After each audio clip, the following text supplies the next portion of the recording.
Have you ever heard of a non-Western nation placing sanctions on a Western power? Chances are you haven't, and that's no coincidence. Sanctions have long been wielded as a geopolitical weapon by Western powers to punish nations that dare to challenge their dominance. But the system is glaringly one-sided. While African countries face repeated economic and political penalties for asserting their sovereignty, they have never responded with sanctions of their own. Take Uganda, Niger, Gabon, and the Central African Republic, for example.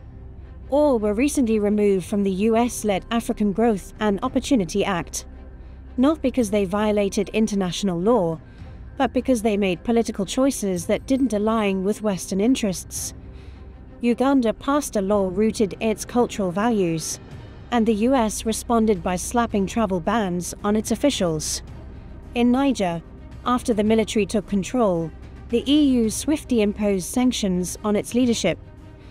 This pattern is becoming all too familiar. The West uses sanctions not as a tool of justice, but as a form of pressure, or even blackmail, to force weaker nations into compliance.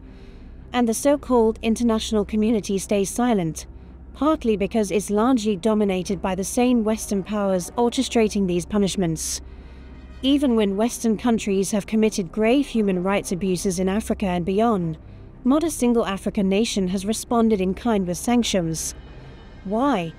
Is it fear? Is it a lack of unity? Or have African nations been made to believe they are too weak to act? With 54 countries, Africa actually outnumbers the combined Western bloc, including the US, Canada, and Europe. Imagine the power if even a fraction of these African nations decided to apply targeted sanctions on their former colonizers. Imagine the message that would send. So far, Africa has remained restrained, but history has shown that restraint is rarely rewarded. Instead, it has only emboldened the West to continue its pattern of imposing one-sided sanctions whenever an African country chooses an independent path. These actions are not about legality or peace. They are about control, punishing nations not for breaking rules, but for refusing to follow orders. The real danger lies in how this imbalance is reinforced by the United Nations itself. The 5 permanent members of the UN Security Council, particularly the US, have veto power and use it to protect their interests while sanctioning smaller nations into submission. This undemocratic structure makes it nearly impossible for Africa, the Middle East, and the Global South to achieve lasting peace or fair representation on the world stage. Now more than ever, African countries must ask a bold question. If the West can impose sanctions with impunity, why can't Africa do the same? Maybe it's time for the continent to stop being the world's punching bag and start reclaiming its power. But this leads us to a deeper, more troubling question. How can measures that devastate a country's economy and punish its people, like freezing national assets or halting trade, possibly promote peace and stability? On the surface, sanctions are presented as diplomatic tools. In reality, they often create more suffering than solutions. They rarely address the root causes of conflict, yet their consequences ripple across entire populations. Take Eritrea, for example. In 2009, the United Nations Security Council imposed sanctions on the country, alleging it supported terrorist groups in Somalia and was engaged in conflict with Djibouti. These sanctions were severe. Arms sales were blocked, development aid was cut off, and even military training was suspended. Then, in 2011, more sanctions followed, this time targeting Eritrean diaspora income and mineral exploration. But after 10 long years of economic collapse and isolation, the world quietly admitted there was no evidence of Eritrea's involvement in terrorism. The sanctions were lifted in 2018, but by then, the damage was done. Eritrea had been economically strangled based on unverified accusations, a decade lost for nothing. Yet we never see countries like the US or France subjected to such sanctions. Why? Because they are the ones pulling the strings. They use sanctions not as a neutral tool of justice, but as weapons of coercion, often outsourced to African institutions themselves. This is where it gets more alarming. The West doesn't need to directly sanction African nations anymore. It uses regional organizations like ECOWAS and the African Union to do its bidding. Libya under Muammar Gaddafi was the first shocking example. Sanctions led to military intervention and the collapse of a nation. And today, history is repeating itself in a more subtle form. Since 2019, the African Union and regional blocs have sanctioned a wave of countries following military takeovers, including Sudan, Mali, Guinea, Burkina Faso, Niger, and Gabon. But here's the contradiction. These sanctions, largely economic and political, have not prevented coups.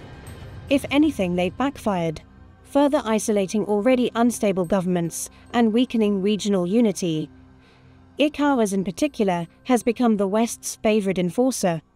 Nearly 70% of recent African coups have been met with its sanctions, yet none has successfully reversed the power shifts. Meanwhile, the African Union selectively suspends nations based on outside influence. It hesitated to act in Niger, yet rushed to suspend others.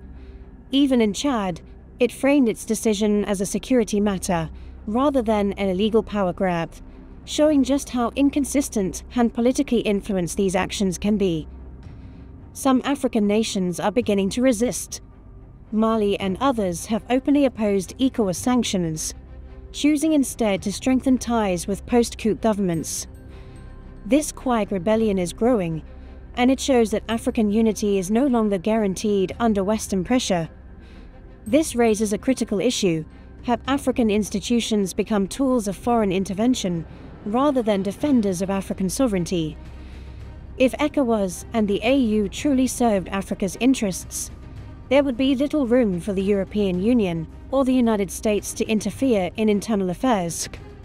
Yet, time and again, we see African leaders seeking Western approval and financial backing in the middle of African crises, even as that very interference deepens the problems. It's time to re-examine the purpose and power of Africa's regional organizations. Are they upholding peace or undermining it? Are they serving Africa or policing it on behalf of foreign powers? The tragedy of Libya is a grim reminder of what happens when foreign powers manipulate African affairs under the guise of intervention. The destruction of that once thriving nation shows just how far Western interests are willing to go, not through direct military action alone, but now through weaponized sanctions enforced by African institutions like ECOWAS and the African Union. These organizations, once built to protect the continent, are increasingly being used as tools to punish any African country that refuses to bow to foreign control. Sanctions have become the new form of warfare. Leaders aligned with the West, even amid scandals of corruption and human rights violations, are often spared. Meanwhile, patriotic leaders who resist neo-colonial agendas face intense economic pressure, political isolation, and threats of foreign intervention. The hypocrisy is undeniable. This reality has led to growing calls for Africa to rise, to cut the puppet strings, and take full control of its future. If African institutions continue to be puppets of the West, their credibility and legitimacy are finished. What the continent needs now is resilience, a total redefinition of its place in global affairs, one rooted in sovereignty and mutual respect. As part of this vision, some voices are demanding bold measures. Sanctions against former colonial powers for their historical crimes, reciprocal sanctions against countries that unjustly target African nations, and punitive actions against those who destabilize African leadership through assassinations or economic sabotage. Even the plundering of Africa's mineral wealth by Western companies should be grounds for sanction. Add your voice to the total liberation of Africa by leaving a comment in the comments section below. Do not forget to like and subscribe for more informative videos like this one. Let's proceed. But these proposals go far beyond symbolic gestures. They represent a radical shift in Africa's foreign policy. collapsed and handouts or outdated alliances, the continent is being urged to forge new partnerships with countries like China, Russia, and other emerging Asian powers. This new direction includes bold initiatives, imposing travel bans on hostile foreign officials, shutting down exploitative companies, and pushing for environmental justice. Above all, Africa must industrialize on its own terms, with its own people at the driver's seat. This shift demands courage and clarity, a firm break from dependency and manipulation. It also means dismantling the Western military bases that operate across Africa under the excuse of security. These bases, often used for espionage and interference, must go. Ironically, the sanctions the West imposed on Africa may be backfiring. Rather than tightening control, they've pushed African nations to explore alternative systems, one not dominated by Washington or Brussels. As the West's grip weakens, a new global order is forming, one much shaped by colonial nostalgia, but by multipolar cooperation. Western leaders like Joe Biden may be remembered as the architects of their own decline. Their blind faith in the Ukrainian army, their misreading of African independence movements, and their overconfidence in outdated global influence are already leading to economic chaos back home, from rising prices to food shortages. Their assumption that Africa would remain loyal forever to its former masters was not just arrogant, it was delusional. This miscalculation is accelerating a global reset. And Africa, at long last, is in position to lead. But make no mistake, this journey has just begun. Sanctions are only the beginning of the West's unraveling. Whether secondary sanctions will work or collapse under their own contradictions remains to be seen. What's clear is this: the age of silence and submission is over. The world is watching, and Africa is rising. If the current threats from Washington are carried out, they could trigger a historic geopolitical blunder, one that could mark the beginning of the end for US global dominance as we know it. While the West continues to rely on coercive diplomacy and threats of sanctions, Russia, through the mediation of Turkey, recently permitted grain shipments from Odessa to resume. This decision came just in time to ease an impending food crisis for many African and Middle Eastern nations. In these regions, access to affordable bread is not just about hunger, it's about social stability. When bread disappears from markets or becomes unaffordable, history has shown us what happens next. Riots erupt, support for extremist groups grows, and desperate populations begin mass migrations toward Europe. Putin's swift response to international calls for action prevented just such a disaster. And for that, Europe quietly owes thanks to both him and President Erdogan. Yet, despite the diplomatic success, there's no recognition, no goodwill offered in return. Instead, we witnessed open hostility. In Accra, Ghana, US Ambassador to the UN, Linda Thomas-Greenfield, issued a stern warning to African nations, even considering the purchase of Russian oil. This aggressive posture reveals a troubling truth: America has overplayed its hand. The result: global backlash, and Africa's slow but steady move away from Western influence. President Biden's approach mirrors past miscalculations. One rarely mentioned fact is that he did not enforce the secondary sanctions that Trump had threatened against countries like China and India for importing Iranian oil. Why? Because such enforcement is logistically and diplomatically risky. And now, that same fear may hold the West back as African countries resist unjust restrictions. This resistance is especially critical when considering Africa's central role in the global tech economy. Essential minerals like cobalt, used in lithium-ion batteries, are sourced from African soil. Should Western pressure intensify, Africa could redirect these resources to the east, dramatically altering global supply chains. With demand for electric vehicles and smartphones skyrocketing, the implications are profound. In the long term, however, Biden's greatest failure may be strategic rather than economic. In a telling moment at the United Nations earlier this year, 20 African nations abstained from condemning Russia's invasion of Ukraine. These countries aren't endorsing war, they are signaling something deeper, a refusal to be dragged into a new Cold War between the West and the East. They want autonomy, not alignment. Trade with both sides, peace with all, and dependency on none. But as US threats intensify, this non-alignment may evolve into outright alliance with the East. After all, China is already Africa's largest trading partner and investor. In Mali, French troops are withdrawing, making room for Russian forces and new aircraft donated by Moscow. The geopolitical winds are shifting, and many African and Middle Eastern nations are already taking notice. Several are now applying to join BRICS, embracing an emerging global order no longer centered on Western dominance.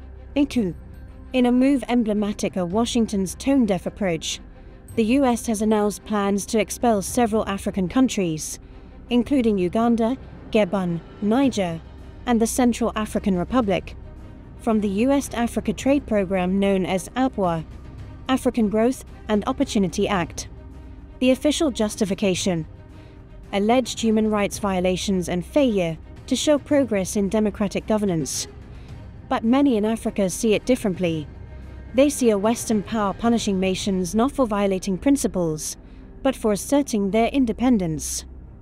Former US President Joe Biden stated that Niger and Gabon, both currently under military rule following coups, have been excluded from the African Growth and Opportunity Act, AGWA, due to their failure to uphold democratic pluralism and the rule of law. This decision follows a similar threat made in May to remove Uganda from AGWA after it enacted a highly controversial anti-homosexuality law that includes the death penalty for certain same-sex offenses. These actions have raised serious concerns across the continent, with many African leaders seeing them not as genuine efforts to promote democracy, but as coercive tactics to impose Western ideologies.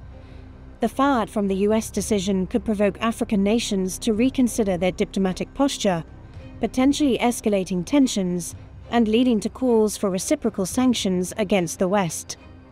The geopolitical consequences are far-reaching. This move from the US could unintentionally push more African nations toward a shifting global alignment, one increasingly dominated by China, Russia, and other Eastern powers.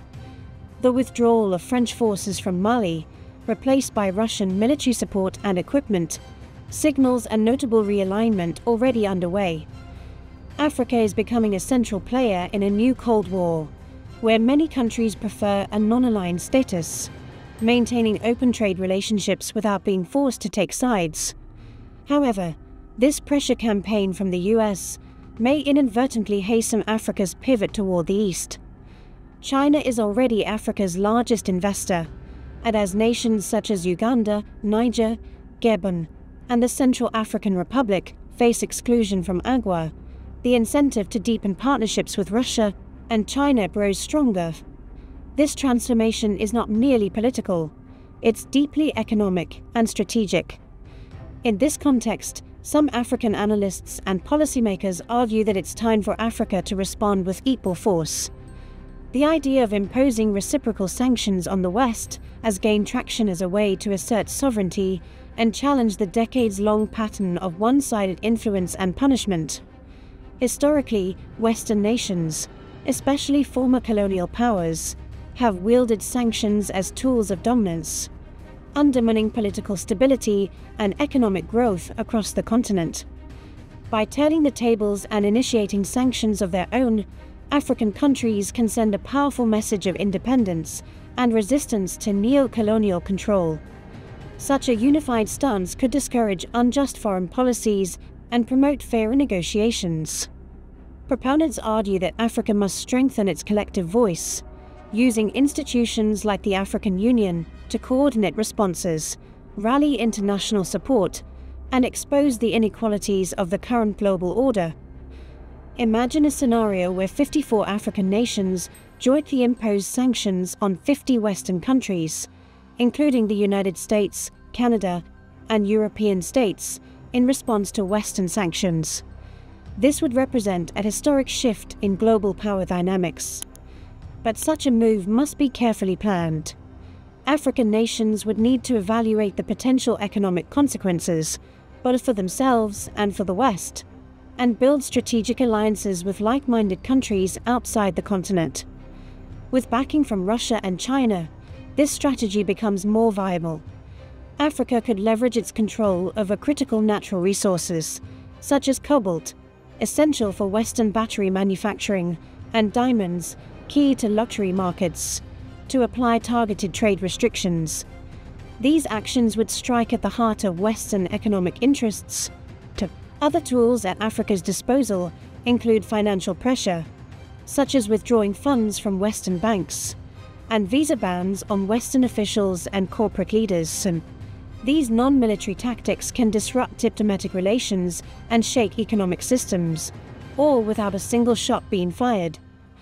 In addition, African countries could launch a powerful diplomatic campaign to reshape international perceptions. Using platforms like the African Union, they could publicly challenge Western sanctions as unfair, outdated, and detrimental to African development. Speeches and resolutions highlighting the long-term harm of Western interference could win global sympathy and support. But this raises a critical question.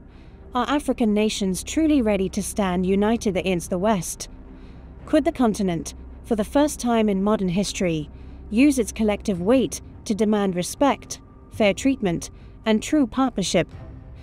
And what would the world look like if Africa chose to break free from Western dependence and align itself with rising Eastern powers? Tell us what you think in the comments section below. We explore the rich history, culture, and the ongoing struggle for sovereignty in Africa. Join us in this important conversation by subscribing to our channel. By subscribing, you're not just staying informed, you're becoming part of a movement dedicated to reclaiming Africa's rightful place on the global stage. Hit that subscribe button and turn on notifications so you never miss an episode. Let's work together to spread knowledge and inspire change. Thanks for watching.